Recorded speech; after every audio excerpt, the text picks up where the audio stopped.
엘리야라고 하기도 하고 어떤 이는 에레미야라고 하기도 하고 아니면 선지자의 한 사람이라고 해요. 다 뭐예요? 선지자로 아는 거죠. 그렇잖아요? 왜 선지자로 알아요? 이게 사람의 일을 생각하고 머물러 있으니까요. 그래서 그러는 거예요. 다른 이유가 하나도 없어요.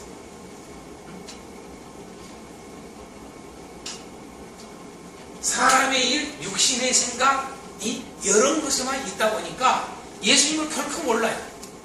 이들도 비슷하게는 지금 맞춰가고 있어요. 비슷하게는 선지자로 아는. 그래서 우리가 이 베드로의 생각이 하나님의 일과 사람의 일을 비교하는데 베드로의 생각만이 아니라 이 바리새인과 사두개인들 또 제자들 사람들 다 이걸 통해서 우리 한번 예수님에 대한 사람의 생각을 우리가 보는 거예요. 이해가 되죠? 3번까지 해버리고 갑시다. 3번까지 해보겠습니다. 자, 3번. 예수님과 사람 사이에 소통이 잘 안 될까? 커뮤니케이션이 왜 안 일어나냐 이거죠. 자, 이미 얘기했습니다. 예수님의 생각과 사람들의 생각이 다르기 때문에. 그렇죠? 예수님의 생각과 사람들의 생각이 다르기 때문에. 그래서 아까 얘기했잖아요. 예수님의 생각은 하나님의 일을 생각하고 사람들은요 사람의 일을 생각해요.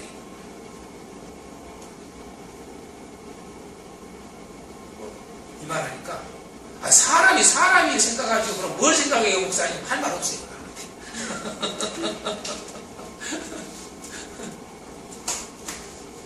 그러니까 하늘나라를 알 수가 없죠. 결코 천국을 어떻게 알아요? 그러니까 천국도 모든 개념들이 다 어디에 있는 거예요? 사람의 일 속에서의 천국이지 하나님 예수님 말씀한 천국은 아니라는 얘기죠. 그렇잖아요? 그러니까 여러분 세상 사람들도 지옥도 쓰고 천국도 표현을 다 쓴단 말이에요. 그들이 진짜 성경이 말하는 천국을 지옥을 아냐고 말이에요. 모르잖아요. 사람의 일 속에서의 생각의 테두리 속에 들어있는 것이지. 그래서 우리가 이사야서 얼른 생각나죠? 55장 8절. 그죠? 이사야서 55장 8절에 뭐라고 그래요? 하나님의 생각과 사람의 생각이 다르다고 분명히 해놨어요. 그렇죠? 너희 생각과 다르다고. 이사야서 55장 8절에. 오늘 23절에 구체적으로 오늘 본문의 23절에 보여주는 거죠. 사람의 일을 생각하지 아니하고 오히려 하나님의 일을 생각하지 않고 사람의 일을 생각하는 거다 라고 하는 이 말씀 속에서 알 수 있습니다. 그래서 이것을 조금 더 좀 들어가자면 그러니까 다른 거 하나도 없어요. 예수님과 사람 사이에 소통이 안 되는 이유 다른 거 없어요. 생각의 차이란 말이에요. 그러니까 우리는 생각의 차이를 가볍게 여기지 말라요. 그 생각의 차이가 하나님의 일을 생각하느냐 사람의 일을 생각하느냐 또 다른 말하면 영의 생각을 하느냐 육의 생각을 하느냐 요거란 얘기죠. 요것 때문에 우리는 소통이 안 되는 거예요. 그러니까 소통이 안 되는 것을 단순한 소통이 안 되는 걸 생각하면 안 된다는 얘기죠. 소통이 안 되면 멸망이라는 거예요.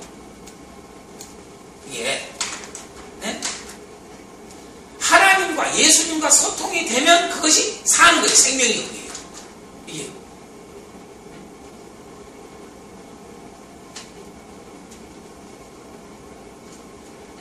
그래서 우리가 여기서 좀 한 두 가지 생각하는 건 사람의 생각은 시편 94편 11절에 시편 94편 11절에 사람의 생각은 뭐다?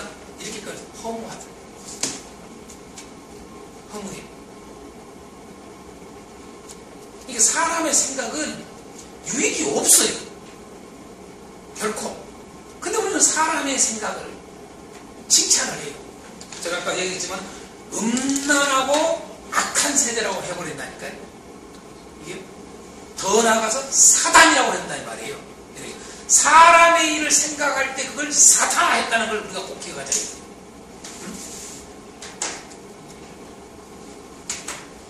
제가 가끔 저희 아내한테 가끔 이걸 써요. 보면은 사람의 일을 생각을 해요. 그걸 톡 와요. 그러면 내가 뭐라고 해요? 예. 그걸 그러니까 항상 생각이 어디에 있는가 그 사람이 알 수 있어요. 예. 고린도후서 10장 4절에서 6절 말씀에는 사람의 생각을 뭐라고 그랬느냐? 하나님 앞에 견고한 진이라고 했어요. 이게 막고 있다 이 말이에요. 막고 있어. 진추고 앉아 있어. 근데 그 진이 얼마나 어떤 진이다? 견고한 진이. 무너지기 어려운 거야 이게. 이게 참 기가 막힌 거예요. 이게 사람의 생각입니다 이게.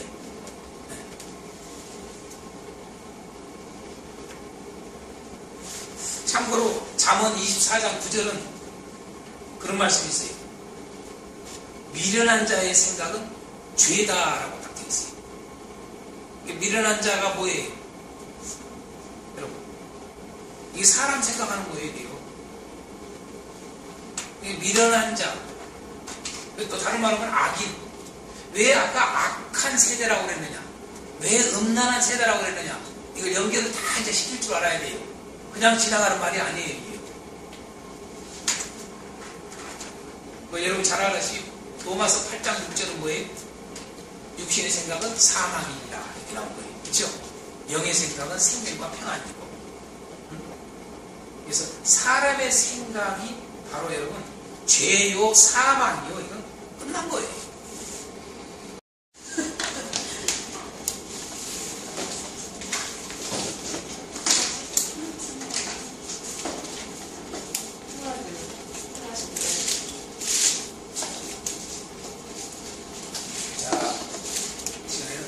예수님과 소통하는 길,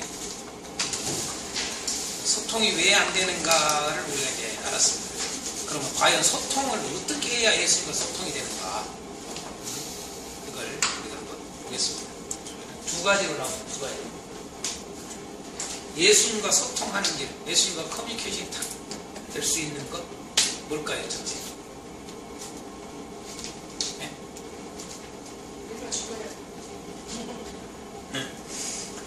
내 생각을 하지 말고 항상 성경에서 답을 찾자 이거죠. 오늘 본문에 17절이 나옵니다. 첫 번째. 그렇죠? 17절에. 16장 17절.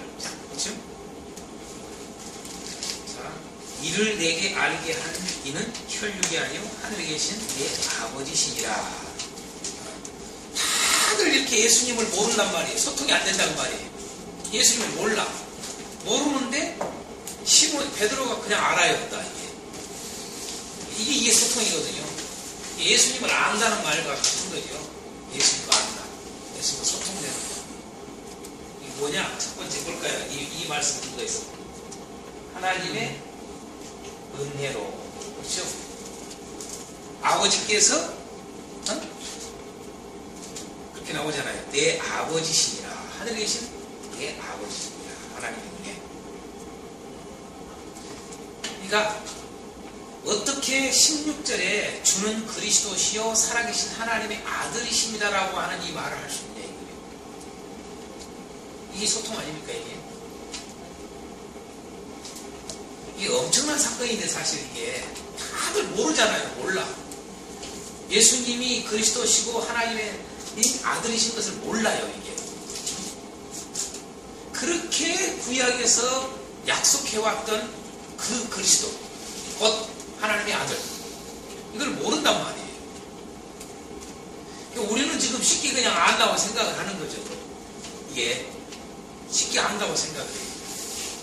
지금 이 정보를 해보니까 알죠. 그냥 이건 뭐 설교를 안 들어도 성경만 들어봐도 읽어봐도 예수님이 그리스도시구나, 하나님 아들이시구나, 이건 누구나 아는 거죠. 그렇죠? 이미 그 정보를 제공해 놓은 겁니다. 근데 우리가 그런 알미, 우리가 단순히 그냥 어떤 우리가 세상에서 말하는 그런 알미의 개념이 아니죠, 이게. 그렇죠? 그래서 이제 이것은 은혜로만 가능하다는 거예요. 하나님의 은혜로. 하나님의 은혜로 된다. 이 은혜가 있어야만이 다시 말해서 주를 안다 그 말 아니겠어요? 하나님의 은혜가 아니고서는 주를 알 수가 없다. 라고 하는 거예요. 그걸 뒤집어서 말하면 뭐예요? 하나님의 은혜를 받은 증거는 뭘까요? 예수님을 아는 거예요. 그렇잖아요. 우리가 하나님의 은혜를 받은 사람인가 아닌가? 그냥 알 수 있는 게 뭐냐? 내가 예수님을 안다는 거. 예수님을 알면 그것이 하나님의 은혜를 받은 증거 아니겠습니까? 왜? 하나님 은혜가 아닌 것은 안 돼.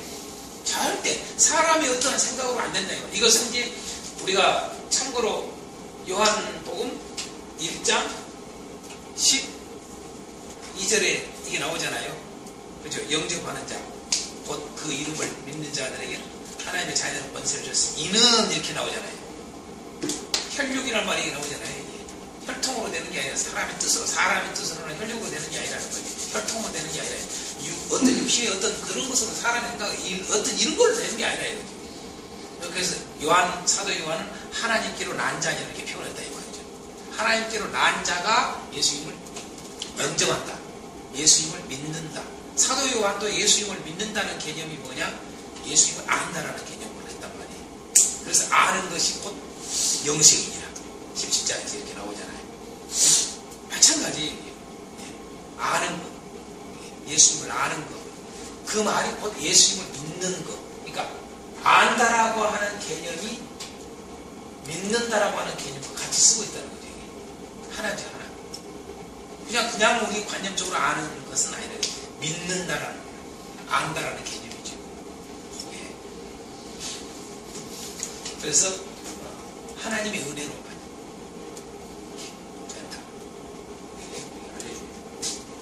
또 한 가지는 뭘까요? 또 한 가지. 예수님과 소통이 되는 길. 소통하는 길. 또 한 가지 뭘까요? 24절, 26절이에요. 17절이었던가요? 17절이고요. 그건 24절에서 26절까지. 두 번째, 잘 알다시피 자기를 부인하고 자기 십자가를 지고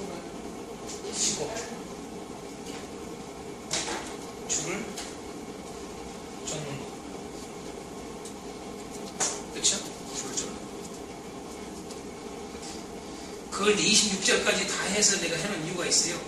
이렇게 해야 돼요. 자기를 부인하고 자기 십자가를 지고 예수님을 쫓아야 이게 소통이 되는데, 그냥 예수님을 쫓아야 그러지 말고요. 26절까지 해서 목숨을 내놓고 목숨을 내놓고 예수님을 쫓아야. 네? 왜 25절, 26절을 넣어놨는가를 우리가 볼 수 있잖아요. 분명히 24절에서 자기를 부인하고 자기 십자가를 지고 나를 따르라. 이게 예수님과 소통하는 거잖아요. 이게요. 사실요. 네? 사실 예수님을 안다라고 하는 것은 이제 우리는 요게 예수님을 아는 게 요건데 그 은혜를 이걸 어떻게 연결시키냐. 요렇게 하나님의 은혜로 예수님을 알잖아요. 근데 그 하나님의 은혜가 뭐냐? 사실은 이걸 한마디로 하면 십자가의 삶이에요. 십자가의 삶. 이게요. 십자가의 삶이라고요. 이게요. 네? 십자가, 다시 말해서 하나님의 은혜 니코루 십자가예요. 이게. 근데 이해가 되죠? 이게. 마태는 이걸 보여주고자 하는 거예요. 이게. 따로따로가 사실은 아니에요. 알고 보면은요. 그러니까 예수님과 소통하는 것은 하나님의 은혜예요. 하나님의 은혜에서 우리가 놓쳤던 것들이 뭐냐면 이 십자가는 고난을 의미하잖아요. 이게. 그러니까 고난이 은혜라고 생각을 안 해. 성경은 은혜가 고난이 은혜예요. 이게. 이것을 우리에게 보여주고자 하는 거예요. 그러니까 예수님, 단순히 예수님만 당신이 그냥 고난을 당한다는 생각을 해. 아까 우리가 뭐 식사하면서도 그런 얘기 했지만은, 구원파나 이런 데서는 뭐예요? 이제 예수님이 다 하셨으니 우리가 할 것이 없어. 응? 우리가 고난 당할 것도 없고, 뭐 또 할 거 없어. 응? 너무 쉬워, 너무 쉬워. 응? 그건 모르는 거죠. 그건 잘못하는 거죠. 그렇죠? 예? 그래서 십자가가 곧 하나님의 은혜예요. 하나님의 은혜가 곧 십자가예요. 이게 하나로 연결되는 겁니다. 이게요. 그래서 예수님과 소통하는 길은 십자가를 통해서만 되는 거예요. 이게 그 말이 하나님의 은혜로 소통하는 거예요. 그렇죠? 이것을 하나로 표현도 하고 여기서 말하는 건 뭐예요? 안다라고 하는 개념이 뭐냐? 십자가까지 연결되는 거예요. 십자가까지. 네. 내가 십자가를 져야 진짜 아는 거예요. 이게 예수님을 아는 거예요. 이걸 하나님을 아는 거예요. 하나님을 아는 거예요. 그러니까 같은 수준에서 놀아 이제. 우리가 지금 16장이 뭐냐면 같은 수준이 아니에요. 하나님, 예수님 생각, 우리 생각. 너무 달라. 그러니까 항상 갭이 있어, 갭. 갭이 있어가지고 항상 이렇게 뜬구름 잡는 식으로 사는 거예요. 신앙은 그게 아니라는 거죠. 하나라는 거죠. 신앙. 이게 하나예요, 하나. 근데 자꾸 이게 따로따로 놀아요. 이 갭이 있다 보니까. 그런 신앙이 많아요, 우리가. 그래서 이것은, 가만히 보면은요, 이것은 시작을 알려주고, 여기서 보면은, 그잖아요. 시작을 알려주고, 이건 뭐예요? 이건 끝을 보여주는 거예요. 그러니까 두 가지 의미를 가지고 있는 거예요. 시작과 끝이 다 있어야지 소통이 되고, 또한, 이게 뭐예요? 이게 하나님의 아들이십니다라고 분명히 알았어요. 아니까. 예수님은 하나님의 아들이십니다. 그리스도십니다. 알았어요. 알았는데 뭐예요? 어떤 일이 벌어져요? 이게 사람의 일을 생각하는 일이 나타나잖아요. 그게 뭐냐면 왜 자기를 부인하는 그 십자가를 사의 삶의 출발이 자기 부인이잖아요. 이게 십자가의 삶의 첫째가 자기 부인이란 말이에요. 그러니까 십자가를 안 지는 거죠. 쉽게 얘기해서 십자가의 삶이 아니고서는 분명히 하나님의 은혜로 예수님을 알았지만은 또다시 딱 드러나보니까 뭐예요? 제대로 아는 거예요? 모르는 거예요? 몰라요. 아직도. 그러니까 예수님하고 또 소통이 이게 사탄아가 되버린 거예요. 사탄아가. 베드로가 사탄으로 이게 바뀌어버리는 거예요. 소통이 지금 안 되는 거예요. 되는 것 같이 보였는데 안 되는 거예요. 이게. 이해가 되죠? 그래서 이제 그런 의미에서 시작과 끝을 보여주기도 하지만은 시작이요 끝이요 이걸 보여주기도 하지만은 사실 동시적이어야 된다는 거. 하나님의 은혜로 곧 그것은 십자가로 이게 같은 의미라는 거죠. 그래야만이 예수님과 소통이 된다는 거죠.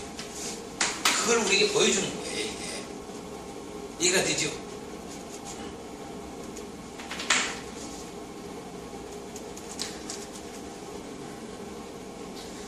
우리가 잠시 좀 생각을 하면은, 우리가 마태복음에서만 좀 생각을 한다면은, 이제 십자가의 그 삶에 있어서의 이걸 보면은 좀 뭘 볼 수 있느냐 하면은, 우리가 이 제자들을 한번 보세요. 베드로만 생각해도 4장에 나오잖아요. 4장에. 처음에 예수님을 따를 때 하는 걸 한번 생각해 봐요. 제일 처음에 뭐예요? 4장에 나오잖아요. 자기 직업을 버리잖아요. 그쵸? 자기 직업을 버려요. 자기 직업을 버린다. 또 다른 말로 말하면 자기 소유를 버린다. 이걸 보여줘요. 그쵸? 근데 이거 가지고 지금 주님을 따랐단 말이에요. 따랐는데 이것 가지고 안 돼.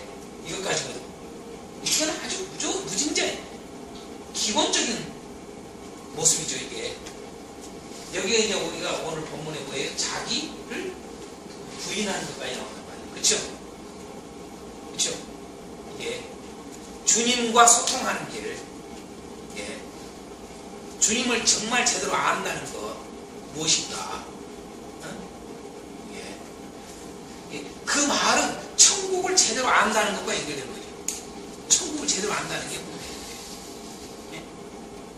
그래서 우리는 다른 복음서 같은 경우는 이런 걸 많이 강조했잖아요. 누가 같은 경우에 자기 소유가 천국을 알 수가 없어. 이게 부자가 하나님 나라 들어가기 어렵다는 말도 그래서 나온 것입니다.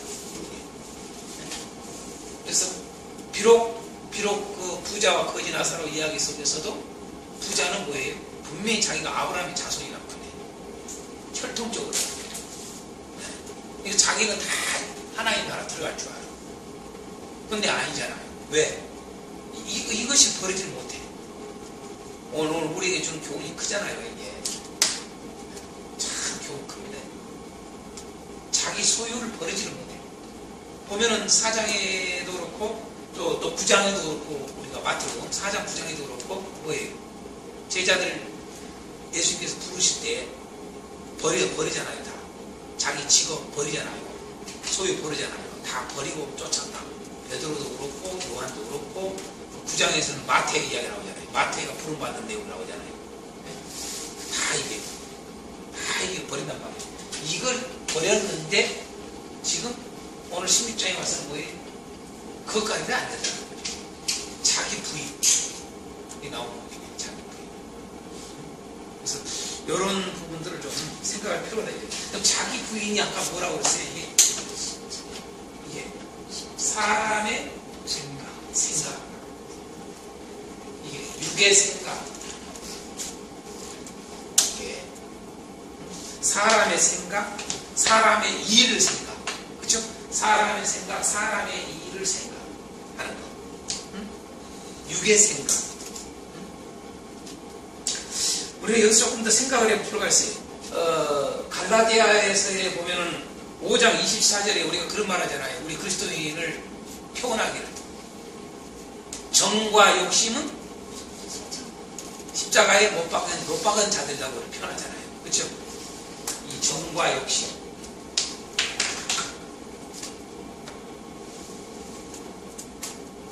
정과 욕심은 십자가에서 모두 다 박았다. 이걸 그리스도인을 의미하는 대표적인 표현 아닙니까? 그래서 5장 24절에서. 그러면 여기서 이 정과 여러분 욕심이 뭐냐 이거예요. 잘 보세요. 우리가 흔히 말하는 아까 우리 정이에요. 정. 이 정이 우리 말하는 감정. 에? 우리 사람의 감정. 아까 예수님 붙들고 베드로가 절대 죽으면 안 된다고 십자가 지신다고 그러니까 죽으신다고 그러니까 안 됩니다. 그게 정이란 말이에요. 정. 그러니까 자기를 부인하고 라는 말은 정을 버려야 돼. 이게 우리가 흔히 말하는 정 있잖아요. 동정, 감정 이게 다 정과 관련돼 있죠. 이거 좀 우리가 여기서 정이라는 말이 그 말이에요. 그런 의미예요. 응? 욕정을 말하는 게 아니고 욕정 이런 정도 여러 가지 쓰고 있습니다만 하여간 우리는 단어가 재밌어요. 보면은요. 이게 다른 나라들도 다 그런 이게 한 단어가 여러 가지 의미를 가지고 있는 것도 있겠지만 우리나라는 참 너무 많은 것 같아요. 어떻게 보면 한 단어가 뭐 그냥 막 열 몇 개 가지의 뜻을 가지고 의미를 가지고 있는 그런 것도 있는데 방금 전에 이렇게 제가 이렇게 올라가면서 보니까 이게 있더만요. 국민일보에서 하나 만들었더만요. 신천지가 맞습니다. 그게 이렇게 저는 좀 그런 표현도 좀 생각하고 써야 되는데, 예? 이렇게 돼 있어요. 신천지가 맞습니다. 그럼 신천지가 진짜 맞단 말인가 이렇게 오해할 수 있다고 얘기해요. 그렇잖아요? 여기다가 이제 뭐라고 단서 붙었더라? 이럴 때면 이렇게 했어요. 근데 그것을 그러면 한 글자로 이렇게 해가지고 딱 해서 보여야 되는데 글씨체고 보이고 색깔도 다 달라. 그러니까 요놈이 제일 툭 튀어. 이게 그렇게 해놨어요. 제일 크고 굵고 이걸로 툭 튀어놨어요. 그리고 이제 신천지의 내용들이 쫙 나와 있어요. 신천지가 하는 행동 대령 강령들이 있어. 이게 가르치는 내용들. 그러니까 이렇게 하는 것은 신천지가 맞습니다. 이 말이에요, 사실은. 그런데 이 포스터가 큰 제목이 신천지가 맞습니다. 노인들은요, 가만히 보다 신천지가 맞디야. 이럴 수가 있잖아요. 신천지입니다. 그러는 게 차라리. 네? 이것이 신천지입니다. 이러면 쉽잖아요. 어? 네? 이것이 신천지입니다. 이렇게 똑같이 이것이 신천지입니다. 이렇게 해야 될 거 아니에요, 이게. 네? 근데 그렇게 안 해놨단 말이에요, 이게. 이게 말이 이게 상당히 이게 위험한 거예요, 잘못하면요. 돈 받은 것 같아. 돈 받은 것 같아. 돈 받은 그걸 엮겠지만 이게 툭 튀어나오더라고. 포스터가. 제가 복도에 딱 지나가면서 보니까 여기 툭 튀어. 그래서 다시 쳐다봤어요. 그러니까 참 말도 우리가 표현도 단어를 얘기합니다. 그러니까 이 정과 욕심을 다 십자가에 못 박은 거다 이렇게 표현한단 말이에요. 이게 정을 제일 처음 우리 정을 갖다가 못을 박아야 돼요. 이게 참된 그리스도예요. 그러니까 우리 정을 못 박은 사람도 많다고. 그렇죠? 부모의 정, 예? 형제의 정, 그렇죠? 친구의 정, 친척의 정, 그죠? 이런 정들이요 있잖아요. 근데 보면은 이 정이 좋다고 생각을 했는데 무진장 이게 위험해요. 좀 심각하게 좀 받아들여야 됩니다, 이게. 네. 그런 의미에서 이게 지금 정이라고 나온 겁니다, 이게 일종의 애정의 애정. 여러분, 애정입니다, 이게. 애정을 십자가에 못 박았나니 이래야 돼. 보면은,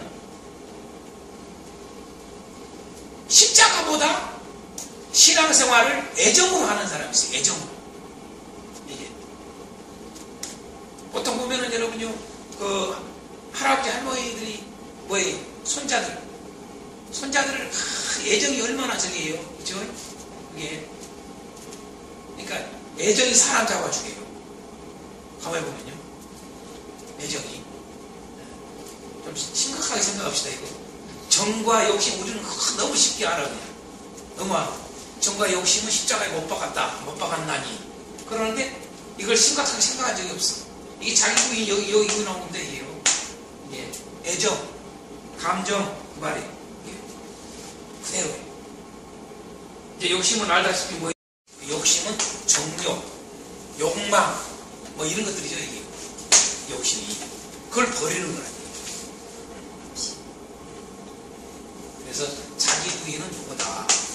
대표적인 거는 그런 말씀했습니다.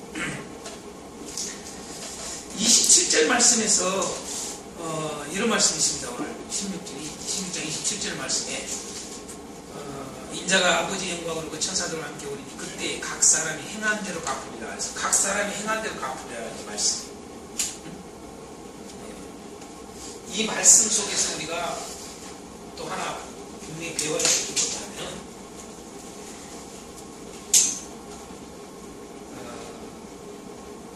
믿음과의 행함의 관계. 믿음과 행함의 관계입니다. 각 사람이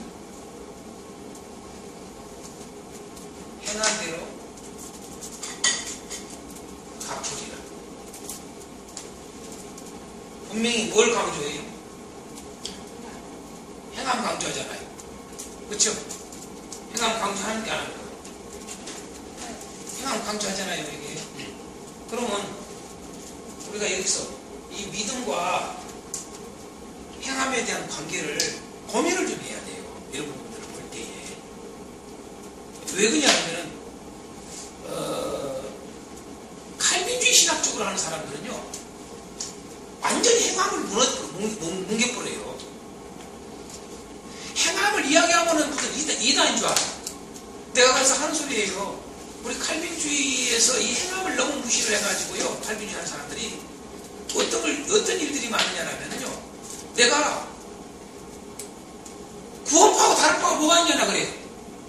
좀 심하게 이야기해서 뭐가 다를 바 있냐 내가 그래요. 행함을 완전히 무너뜨려 버려요. 행함을. 야, 믿음으로 구원이지 행함으로 구원이냐? 이래가지고. 그러니까 믿음으로 구원이라는 이 의미와 이 행함으로라고 하는 구원을 할 때에 행함으로 구원이라고 하는 말을 쓰면 무조건 이단이라고 해요. 그래가지고 행함에 대해서 다 난도리를 뜬 거예요. 그래서 야고보서 같은 경우, 여러분, 우리 계시록 배웠지만 계시록 같은 경우가 누터나 칼림이나 이런 사람들이 얼마나 무시했는가를 알아야 돼요. 예. 잘못하는 거죠, 잘못하는 우리가. 오늘 분명히 예수님이 뭐라고? 각 사람이 행함대로 갚으라고 되어 있단 말이에요. 예. 행함이 얼마나 중요한 걸 보여주는 거죠. 그러니까 믿음과 행함은 반한 게 아니라 이코르라는 거죠, 이코르. 그렇죠? 이걸 하나로 보지를 못해서 오는 문제들이에요. 응?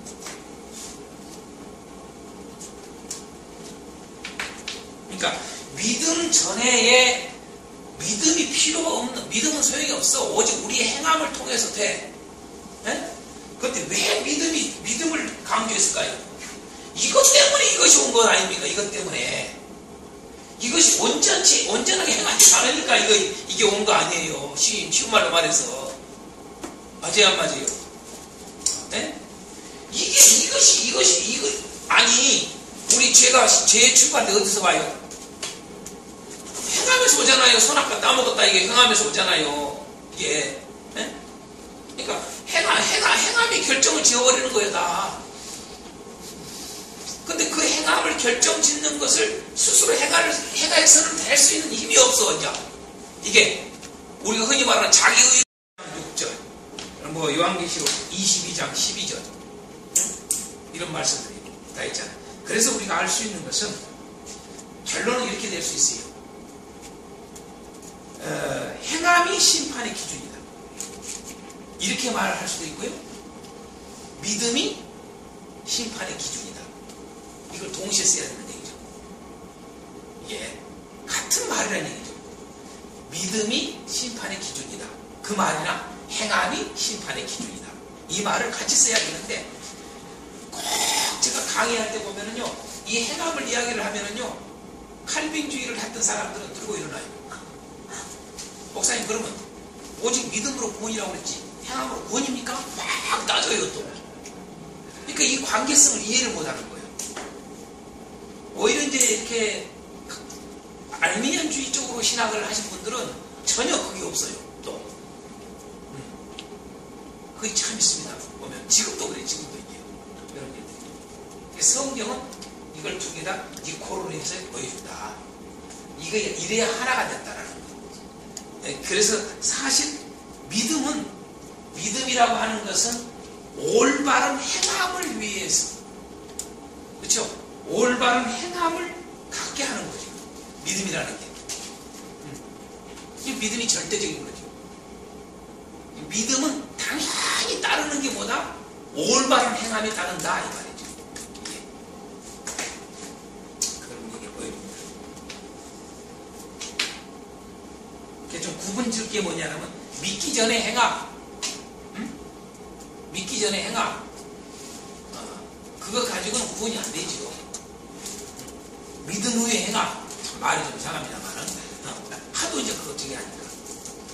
그렇게 있습니다. 자, 이제 마지막 절 오늘 보면 이런 말씀. 여기 서 있는 사람 중에 죽기 전에 인자가 그 왕권을 가지고 오는 것을 볼짝 더 있느니라. 이 말씀이 뭘 의미할까? 해석들이 분분합니다, 이게. 이게 보면.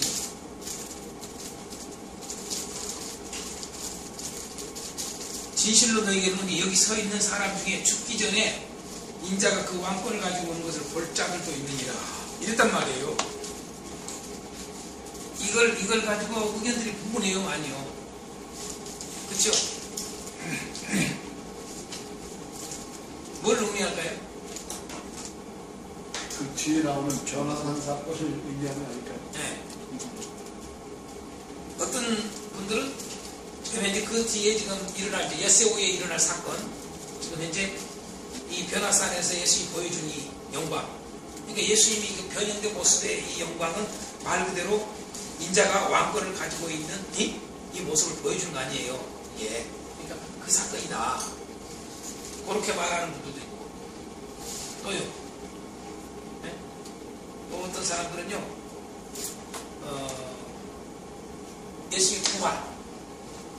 예수님 부활. 네?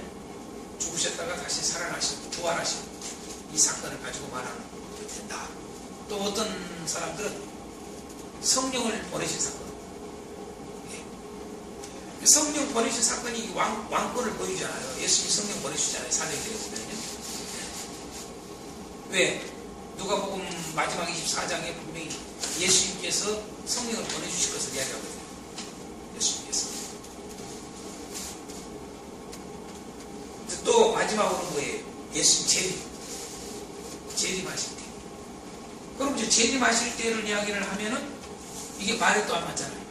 여기 서 있는 사람이 죽기 전에 올 자도 있다고 하니까. 이게 그렇죠? 그래서 가장 이제 왜 이게 예수님 재림의 그 모습을 보여준다고 그러냐면 앞절에 27절 한번 봐요. 27절에 보면 이런 말씀이 나와요. 인자가 아버지 영광으로 그 천사들과 함께 오리니 네? 그때의 각 사람 행한 대로 갚으리라. 27절은 분명히 뭐예요? 예수님 재림을 이야기합니다.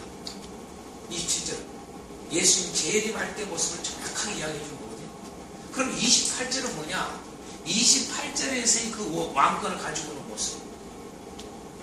이것과 27절은 연결은 되지만은 28절은 재림 때의 그 왕권을 말하는 건 아니란 얘기죠. 그렇잖아요. 네? 재림 때 모습. 그래서 저도 이걸 자연스럽게 봅니다. 그냥 자연스럽게 가장 가까이에 있는 지금 현재 27장에 바로 이어져서 나가는 그 영광스러운 모습, 이걸 보여주면서 이걸 말하고 있다. 그러나 또 이것만 한정 짓지 말자. 뭐에 부활하시는 모습, 성령 보내신 사건, 이런 것까지를 해도 크게 문제 없다. 이렇게 봅니다. 그래서 28절의 이 해석에 대한 부분들은 너무 어렵게 생각할 필요가 없어요. 이걸요. 꼭 이것만이다 라고 또 말하기도 단정 짓기도 그래요. 그래서 가장 좋은 것은 죽기 전에, 여기 서 있는 사람들이 죽기 전에 볼 거라고 그랬으니까, 죽기 전에 볼 것이라고 그랬으니까 예수님의 그 왕권, 하나님 아들 되심이잖아요. 사실은요. 네? 이 왕권의 모습을 보여주는 것은 가장 가까이 있는 변화사 안에서 그것을 보여주겠다는 의미를 그대로 말해주고 있는 것이고, 더 나아가서 부활하신 모습, 성령을 보내신 사건, 이런 게까지만 이렇게 본다면은 28절은 무난하다. 저는 그렇게 봅니다. 이 부분은 주장들이 막 여러 가지 있기 때문에 제가 이렇게 넣는 겁니다. 이건 참고하시라고. 왜 그러냐면은 이 인자가 그 왕권을 가지고 오는 것을 본다고 그랬잖아요.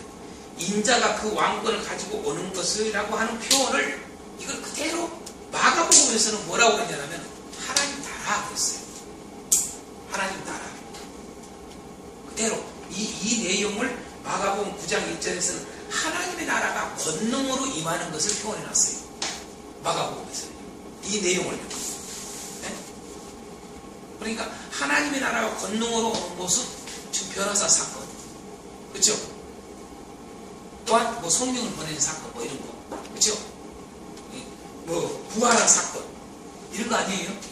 요걸 우리가 볼 수가 있는 거죠.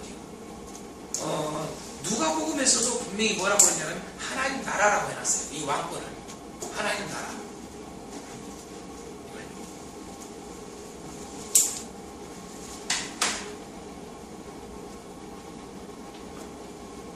참고를 하시면 되겠습니다. 자, 그래서 이 16장에서는 몇 가지 우리가 좀 생각을 한다면, 결론적으로 본다면 뭡니까? 천국은 하나님의 은혜로 주어진다. 그죠? 천국은 하나님의 은혜로 주어진다. 또 다른 표현을 하면 이게 십자가는 하나님의 은혜다. 또 이렇게 쓸 수 있죠. 소통은 하나님의 은혜로, 예수님과의 소통은 하나님의 은혜로. 그렇죠? 또 이렇게 표현할 수 있어요. 십자가는 소통이다. 맞지 않습니까? 이게. 그렇죠? 그래서 오늘 결론은 우리에게 보여주는 것은 사람의 생각이 아닌 믿음으로 행하자. 믿음으로. 사람의 생각이 아닌 믿음으로 행하자. 그래서 믿음으로 행한다는 말이 무슨 말이냐? 이걸 좀 정의시키고자 하는 거죠. 믿음으로 행한다는 말이 뭐냐? 하나님의 생각, 하나님의 일을 생각한다는 말이에요. 그게 믿음으로 해요. 또 뭐예요? 십자가로 행한다는 것을 믿음으로 한다는 거예요. 영의 생각으로 하는 걸, 그걸 갖다가 믿음으로